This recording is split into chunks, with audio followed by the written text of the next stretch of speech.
Sponsored by the Glass Jug. Located just off State Road 55 in Durham, the Glass Jug is the only place in the Triangle where you can browse a selection of hundreds of different craft beers, sit and enjoy one of 16 different beers on tap, and then take home a counter-pressure-filled growler of your favorite draft beer. Their growler filling technology ensures beer freshness and carbonation for much longer than growlers filled from the tap. Join the Glass Jug for free tasting events every Thursday at 5 p.m. We'll see you at the Glass Jug.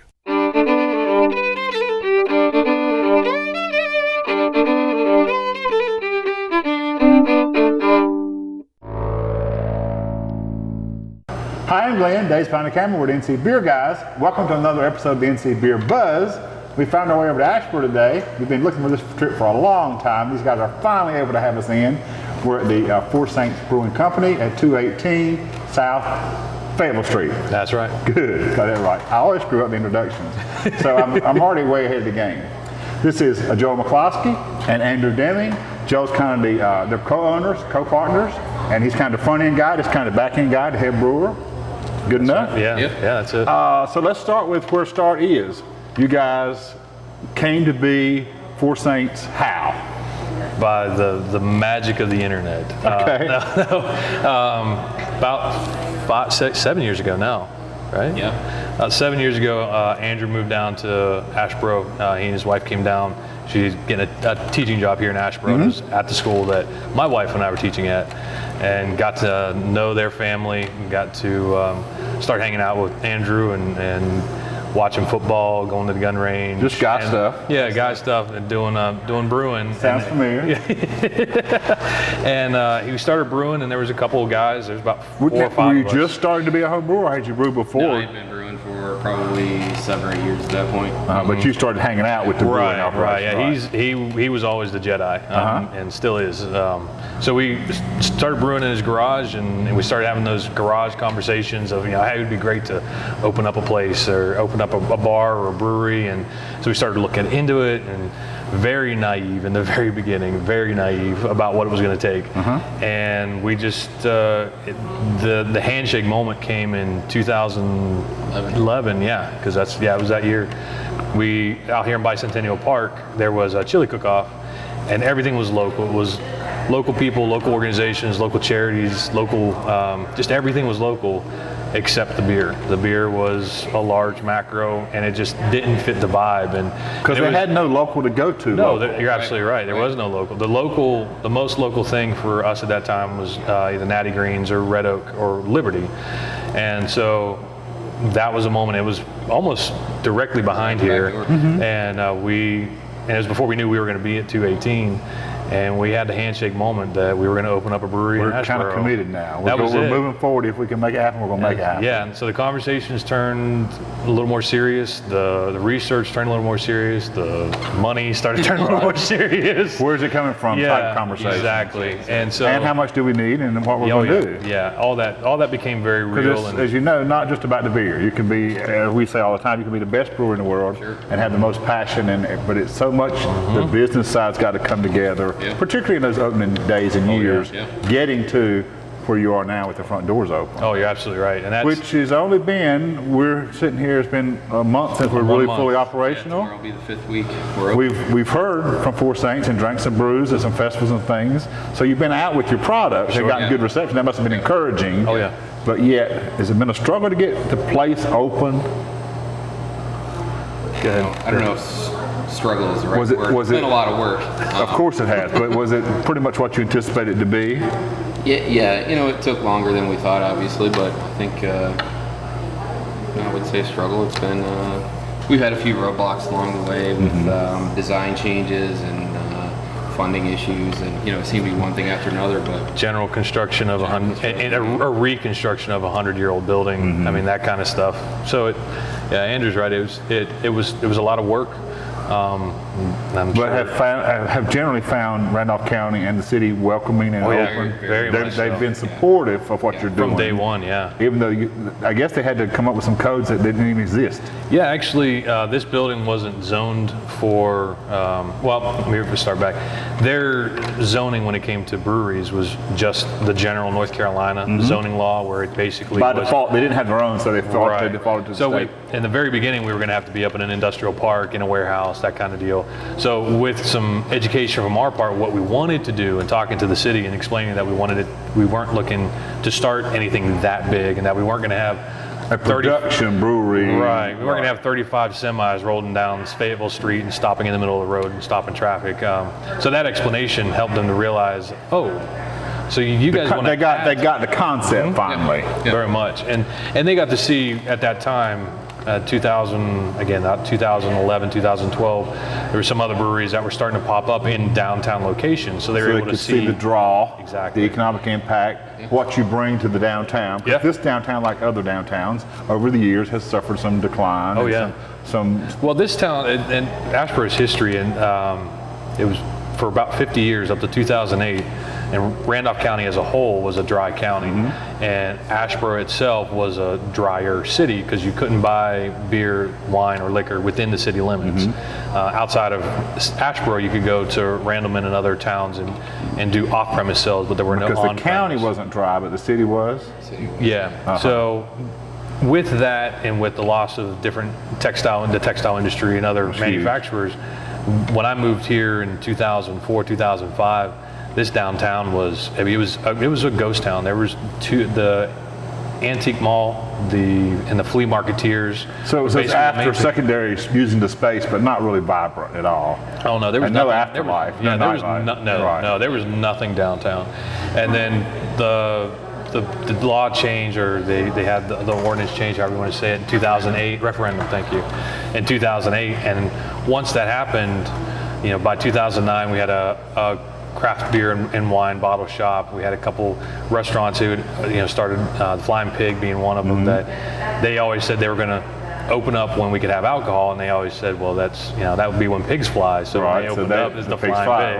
Right. So some businesses started showing up in downtown, and people started coming out and to visit downtown, and more businesses started to pop up, and now it's a growing downtown where we've got, in the past 5 years, we've had 5 to 6 restaurants opening up, new businesses starting, a brewery. So you could be a part of that and add to it. Yeah, absolutely. And you can generate the future economic impact. Exactly, and that's what right now, just in this past month of being open, especially on Saturdays and Sundays, we've had people who've driven in from Raleigh, High Point, Greensboro. We had one couple that drove in from Asheville. So, and they're coming here. They're some of them are coming directly here and wanting to see Four Saints, and then they ask us the question, well, what do I do now? Right. Yeah, where do I eat? What do I do? And we can push them out into these new other small businesses, and we have people coming from the zoo as well. That we were at the zoo all day, and now mommy and daddy need a drink. Need their time. That's right. And so it's to be a part of that, and to see these people come in, and to be a part of Asheboro's renaissance and rejuvenation it's always been part of our vision. But it's also part of that you couldn't really conceptualize that day when you were just sitting around a garage brewing. No. You knew you wanted to be brewers and brew beer, but you didn't really know the impact you could have on the local, how much you could give back.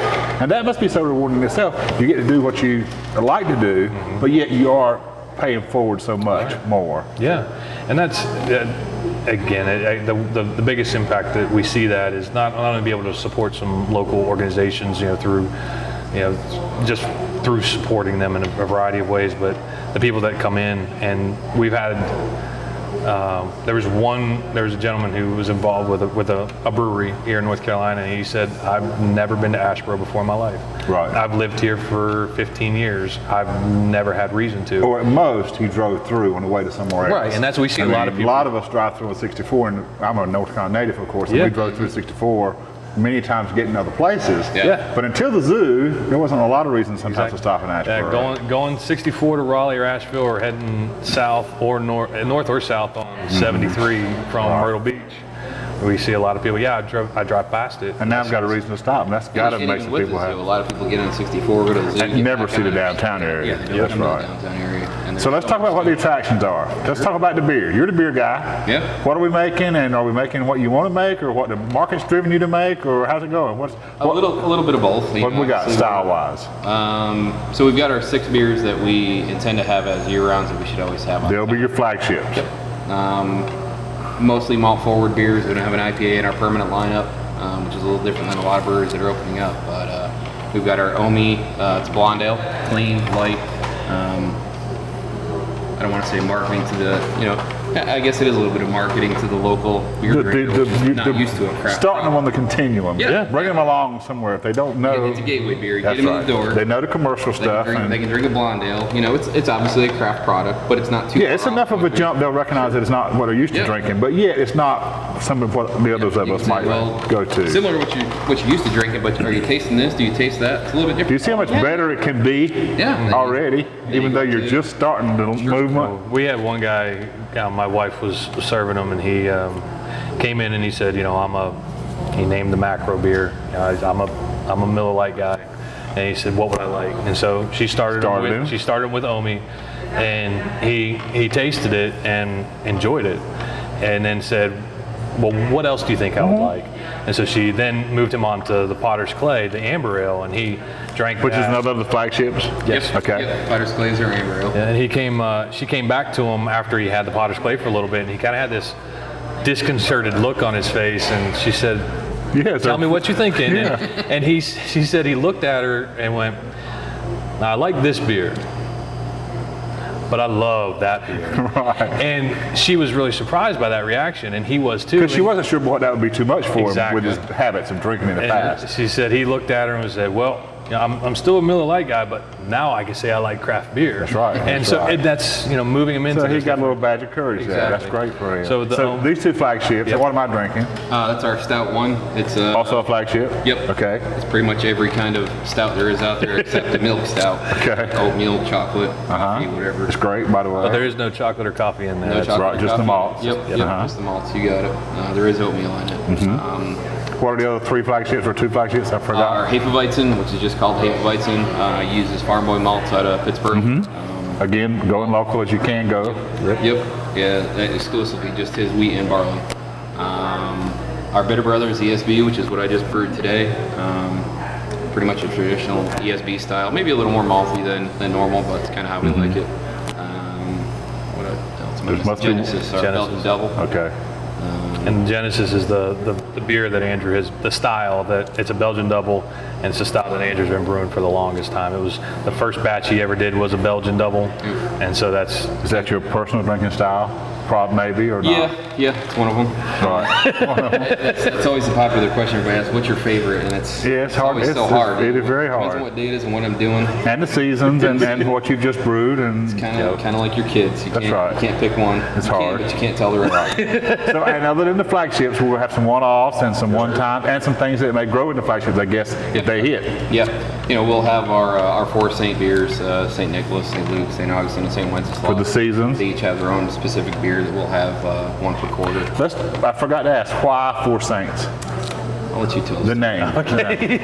Well, as I mentioned earlier, that we all started brewing beer. There actually were four guys at one time that were getting together on a pretty regular basis, but that's not how the name came to be. When we started looking into opening up a bar or a brewery, one of our friends, Pete, did some research, and he was just that's what he does, and he found that there were four patron saints of beer and brewing. Okay. And those were those four, and there are actually quite a number of them, but these were kind of the four big standouts that Andrew's already mentioned. And and so somebody made the comment, Four Saints Brewery, Four Saints Brewing Company, that's got a good ring to it, and did a quick Google search. Thank God. There was nothing like there. Because so many people seem to jump out of the box and don't do that little bit of search and we try to name their place what the next doors are already exactly named. And so we wanted to make sure that didn't happen. The only thing that we found that had the name Four Saints, there is a play out there that was done a long time ago, and then there was I guess kind of like a doo-wop band out of New Jersey, a quartet cover from the 70s or 80s. Well, it was something like that. And actually, his son contacted us because his father had passed away, and he was just tickled that Four Saints was the name. So he wasn't calling to complain, exactly. No, he was really excited because you weren't sure where that conversation was going when it started. So we went with Four Saints, and then. We've had people ask, well, is it Four Saints because there was the four guys? I'm like, well, that was just kind of coincidence. And then, is it Four Saints because there's four main ingredients for beer and brewing? It could go lots of ways. That's right. But it's those four guys: St. Augustine, St. Wenceslaus, St. Luke, and St. Nicholas. They're our guys. And we'll have beers by the season with those names. Yeah, next we got St. Luke. St. Luke had just pushed over the bright tank today. It's carbonating right now, and That's a honey ginger pale, and with local honey and candy ginger that we picked up from the local health Samson and Lion local health food store. Great. So what's the brew system? What's in back? What's the product system? 7-barrel premier stainless system, steam fired. For those guys who may not know all what it means, what kind of production capacity does that mean? 7 barrels. Barrel's 31 gallons, so on a turn, roughly 220 gallons. And you hope to turn out how much this year? Or maybe next year? I mean, naively, our business plan said 500 barrels, but projecting what we're already producing, it's probably going to exceed that by okay. With the current fermenters we have, about 1,300 barrels is where we'll max out, so we'll need to buy more fermentation space. Okay. Which typically is your bottleneck starting out. And you've got some space here. We do.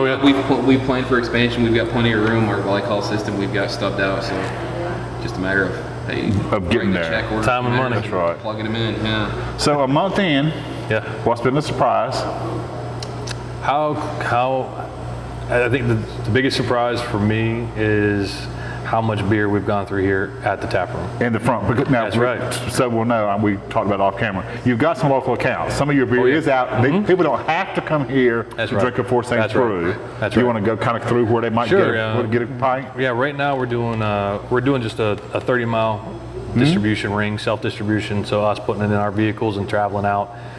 And here in Randolph County right now, we're at Bia's Gourmet Hardware, Lumina Wine and Beer, Flying Pig, Pinewood Country Club, Lucky's Burger and Tap.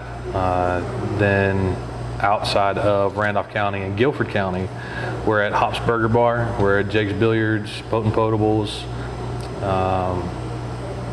1618 Wine Lounge, Lucky 32, and Fuquay Verino. We're at the Mill. At Whitset, we're at Ferguson's Bottle and Taps. Oh, right, Gate City Growlers also. And haven't in I had it Greensboro. at Lucky 32 in Cary? No. I wonder if he put some over there. We won't. It's the same guy, you know. Yeah, he may. Right now, I only took him one keg. Took him a keg of the stout. All right.